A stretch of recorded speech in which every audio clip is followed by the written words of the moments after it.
This 1 Degree Outside video is brought to you by Attitash Mountain Village. Book your stay directly through the link on our homepage, onedegreeoutside.com.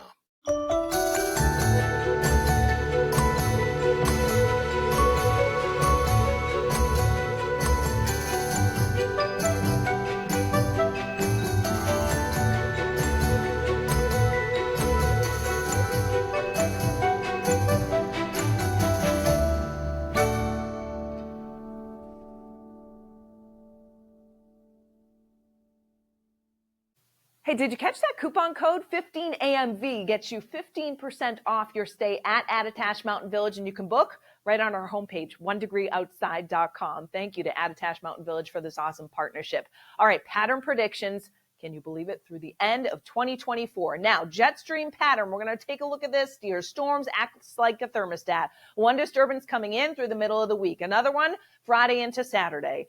And then we get a blast of cold air we're going to take a look at. The jet stream is very active. You notice a lot of kind of dips and ridges that build in here. Well, Christmas Eve into Christmas Day, there are some signs that there may be some storminess overness. The question is, can they come together? Another dip comes in as we head into the 28th and 29th, and then into the last day of 2024, perhaps New Year's Eve day into the first of the new year. Now, the question is, will it be cold enough for snow? Is it mild enough for rain? Surface pattern, and Matt talked about this last week. We're getting these chunks of cold air, that cross-polar flow that's diving down into Western and Central Canada. Watch what happens here.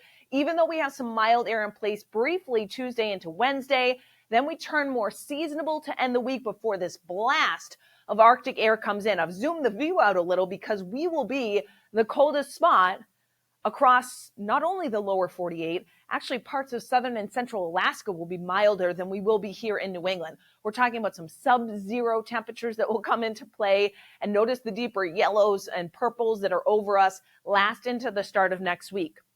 Then for next week, the middle and end of the week, for the holiday, for the new year, we return to seasonable levels. There's no huge warm up after that blast of cold comes in. Yes, we see a moderation in temperatures, and there's still some mild air down to our south, a good breeding ground for storms to develop, but we are generally fairly seasonable as we head into next week after that blast of cold air that comes in, a lot of blues over us, which means temperatures that will generally be running in the 30s to lower 40s. And you'll see that here and the daytime highs predicted over the next couple of weeks. Yes, we get this brief mild air that comes in. Tomorrow's the warmest of the next 14 days. Then we cool it off heading into the end of the week and the start of the weekend. Look at that for Sunday and Monday, teens to low 20s. And that may be a little bit on the conservative side. Portions of New England will not get out of the single digits. Then we start to see those temperatures rise again. But notice 30s to lower 40s. So you say, okay, that's mild enough. We'd see a rainy scenario.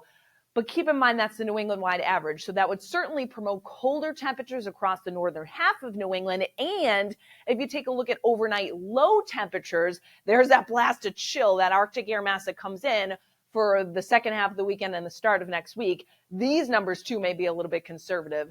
We've put single-digit readings on here, but some portions of western and northern New England will go below zero, and that's without the wind factored in, by the way. So it's going to be a brutal biting wind that comes in Sunday into Monday with that colder air.